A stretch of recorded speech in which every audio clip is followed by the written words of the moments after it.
In the final game of round 6, Penrith travelled to Melbourne to take on the Storm at Amy Park.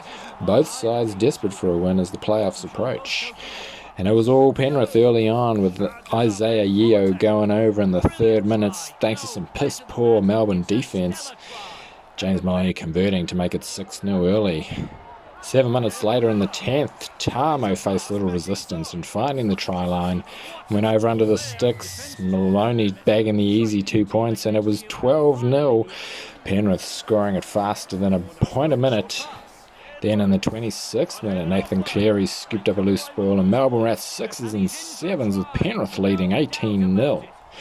And that was the score at half-time, and it was all one-way traffic. Second half was much of the same. In the 52nd minute, Penrith capitalised on yet another Melbourne error.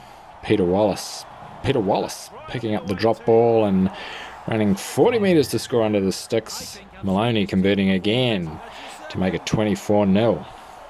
Finally, in the 68th minute, Melbourne came to life, finally showing some backbone, with Billy Slater crashing over from dummy half to give his side a glimmer of hope. At 24-6. 1 minute later, Melbourne were over again. Will Chambers scoring an excellent solo long-range try. And the Melbourne fans were sensing a comeback. 24-12 with 10 to play.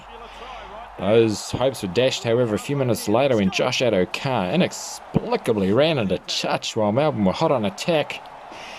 NRL's Integrity Unit investigating the possibility of a spot-fixing attempt by Addo-Carr, but he was eventually cleared of any intentional wrongdoing.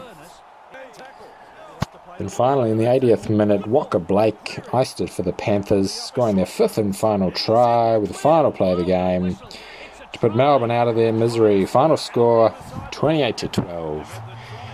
Next week, round 7 sees the Panthers travel to the Canterbury Bulldogs, who sit atop the table. Melbourne will travel to Parramatta for a tough game, but they're desperate for a win to keep their playoff hopes alive. Don't forget you can catch all the KRL action live on Twitch, with full highlights packages and full match replays on the KRL YouTube channel.